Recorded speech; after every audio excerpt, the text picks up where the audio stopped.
काळगावडे राजेंनी घेतले शंभू महादेवाचं दर्शन। शिखर शिंगणापूर यात्रेत उत्साह। शिखर शिंगणापूर येथील चैत्र पौर्णिमेनिमित्त एकादशीच्या दिवशी पारंपरिक आणि धार्मिक वातावरणात भाविकांची मोठी गर्दी पाहायला मिळाली। या यात्रेत मूळ इंदोर येथील होळकर राजघराण्याशी संबंधित धनगर समाजातील गणेश काळगावडे राजे यांच्या दर्शनाचा मान विशेष आकर्षण ठरला। रविवारी एकादशीच्या शुभ मुहूर्तावर काळगावडे राजे यांनी सध्या वास्तव असलेल्या माळेगाव शेवगाव तालुका येथून शेकडो भाविकांसह पारंपरिक पद्धतीने घोड्यावरून प्रस्थान केले। ढोल ताशांच्या गजरात आणि जयघोष करत त्यांनी शिंगणापूर नगरीत भव्य प्रवेश केला। यानंतर पुष्कर तलाव येथून मंदिरापर्यंत घोड्यांवरून मिरवणूक काढण्यात आली। हजारो भाविकांच्या उपस्थितीत त्यांनी शंभू महादेवाचे विधिवत दर्शन घेतले।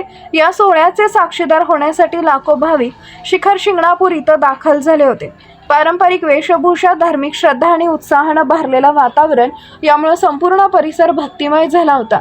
यात्रेच्या निमित्तानं स्थानिक प्रशासनानं देखील आवश्यक ती व्यवस्था केली होती।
न्यूज साठी संदीप जठार, गोंदवले।